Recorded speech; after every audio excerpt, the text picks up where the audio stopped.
Sir, இன்னைக்கு நிதி ஆயோக் கூட்டத்தில் பேசியிருக்கீங்க. ஒரு 4 பக்கத்துக்கு நீங்கள் பேசுனீங்கன்னு சொல்லி கொடுத்துருக்காங்க. நமக்கு அதெல்லாம் தேவையில்லை. ஒரு 2வது பக்கத்தில் விமென் லெட் டெவலப்மெண்ட் அப்படின்றத பற்றி பேசியிருக்கீங்க. அதுதான் ரொம்ப முக்கியம்.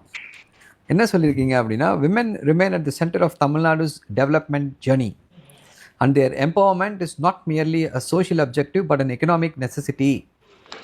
The state has made, note the point, the state has made notable progress in women's education, health, safety and economic empowerment.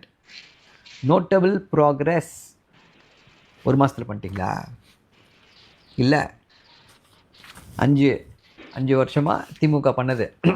தேர்தல் பிரச்சாரத்தில் என்ன சொன்னீங்க?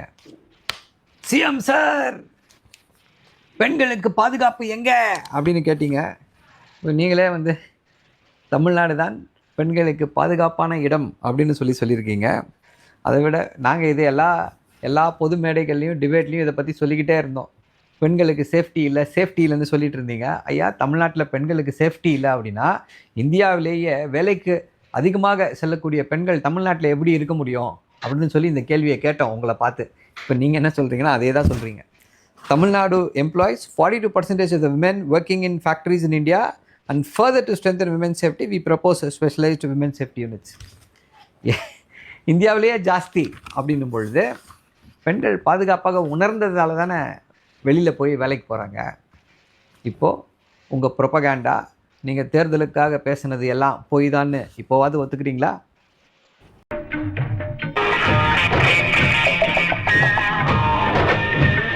இதான உன் வீடு? வந்தாச்சு. வேற எங்க வரணும்?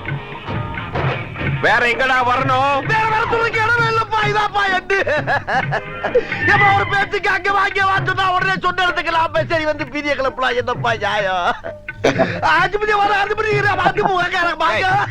கூப்பிடலடா, வந்துட்டல. வேணாப்பா, ஒன்லி பாடி லாங்குவேஜ் தான்ப்பா, உள்ள ஒண்ணு கிடையாதுப்பா. நீ நினைக்கிற அளவுக்கு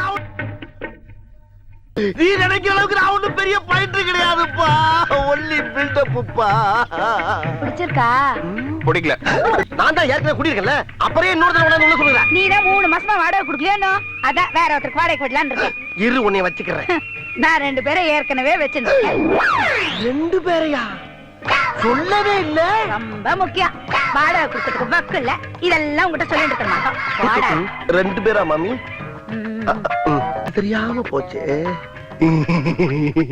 வாடகை போதும் போதும்.